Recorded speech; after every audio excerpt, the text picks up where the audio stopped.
just makes life a lot easier. Action. Yeah, you can match that cut. Oh. So like, you know, like in the movies where they go like that? That's why they do it. Yeah, you can match it. So then you know exactly, like, for the audio here. You see a big spike. Yeah. Makes sense. Yeah. And then everything's matched. So when I go, I can hit that click. And then when I clap, everything's matched. It's easier to cut. I'm just learning something new every day. There's your fun fact of the day, man. A little behind the weave for you. Yeah. Ooh, that's actually maybe a good name. Behind the weave. Did we talk about that for the rug talks? I don't know. I remember just rug talk, but behind the weave is nice. Yeah. Yeah, buddy. Hard to tell you, though. Dude, you know I don't listen. All right. What are we looking? Feast your eyes, Brandon, on this gorgeous runner in front of us. Yeah. What are we looking at? Tell me. We're looking at an antique Bidjar runner. Okay. Bidjar rugs originate from the Kurdistan province of Iran. Okay. In case you didn't know. I didn't know that. Probably don't know because you don't listen to me. Probably. What'd you say? This design in the center portion is called a Harati. Yep. Typically, you'll see this type of design or a couple of others coming from the Bidjar region. They are renowned for their durability. I don't know if you felt it when we moved it, but they're thick and they're heavy, they're stiff, and I think that's fantastic because they last forever. They're actually called the iron rugs because of that weave. They're woven with wet weaving technique. Okay. So the knots are actually wetted down with water and they're packed in with a comb very tightly and very, very finely. Like if you look at the back of this rug, it is fine. And that's what gives us such a heavy, dense pile. You'll normally see a kind of an embellished lattice border like we're seeing here, usually ornate, usually floral. These rugs are commonly knocked off in China and India and other places because this design is so stunning. What year do you think this was weaved? This is circa 1930, something like that.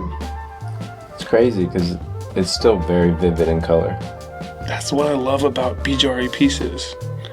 This is aniline dyed, so these are not vegetable dyes. This is not cochineal or anything like that. This is an aniline dye, which probably contributes to its overall vibrancy. But still, I mean, look at it. It's just a showstopper. Yeah. No. And this size is unique. It's 4'6" by 16 something. You know, runners today are narrow. They're 30 inches. Yeah. So I like the width. Everyone has, especially here in Southwest Florida, everyone has these huge hallways. Yeah.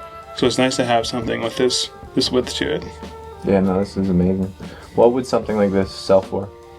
Retail on something like this is a little tough to pin down. It's kind of a moving target depending on the venue, but around 12,000, something like that. There's a little brush to it. So if you notice that slight striae, that's just where the dye lots have changed in the yarn. Okay. How often do you see pieces coming out of this area, like these antiques? Like how many do you normally deal with a month or a year from this quality, this year, this era, this location? There is a good amount of Bidjari pieces. Not so many now. Yeah. But there is a good amount of them. But like when you deal with them, like 1 out of 100 or 1 out of 10, how often are you handling one? 1 out of every maybe 500. Really? Something like So that. they're super rare for you. For us and what we do, even though I really like them, it's just not the typical piece that we deal in here. Yeah, I mean, Southwest Florida, they want their neutral creams and modern rugs. If we were in the Northeast, we would see this quality quite frequently, I would say. Yeah.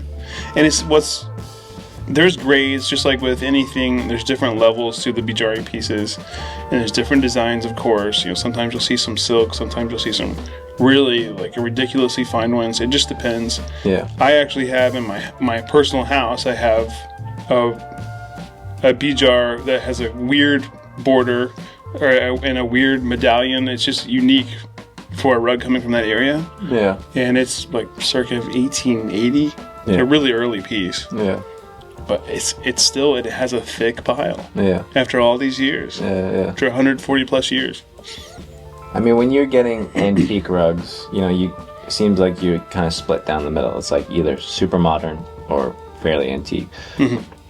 Like, we don't do a lot of that middle ground. What year what year do you see like a booming era of, you see a lot of pieces from this year that, like this turn of the century rugs were really nice and are really nice. In the early 1900s? Early 1900s are so sick. They're really nice. The boom of the Industrial Revolution, they were just pumping good workout. A lot of vegetable dyes, natural dyes. Yeah. The craftsmanship was there. The market demand was there. And then that's when the West started getting involved. Yeah. So this rug, I can almost guarantee, was made for the Western market because of the palette. Yeah. That for whatever reason, there's a few various reasons, rugs from Bidjar, Saruk, and other areas in Iran were made in this vibrant red color to appeal to the Western market. Yeah. At one point, Germany was buying like 90% of all the rugs made in Iran or being exported from Iran. So they were just getting sucked up by Germany and other European countries, and then what was left over was coming over to America. Yeah. If you had like no worry about, because right now you're stockpiling pieces that cater to the market here. You're running a business. I know your ideal world, you're not trying to hit the most expensive rugs for what draw your eye. Like if you had the perfect world, what would be the stuff that you would be stocking in and out? Like what would be the style? What would be the It would be traditional, ornate, antique rugs. Yeah. And a lot of them would be from Bidjar. And in this color palette, or what would be the mix of colors that you'd be trying to aim for or see? I like vegetable dyes. Yeah.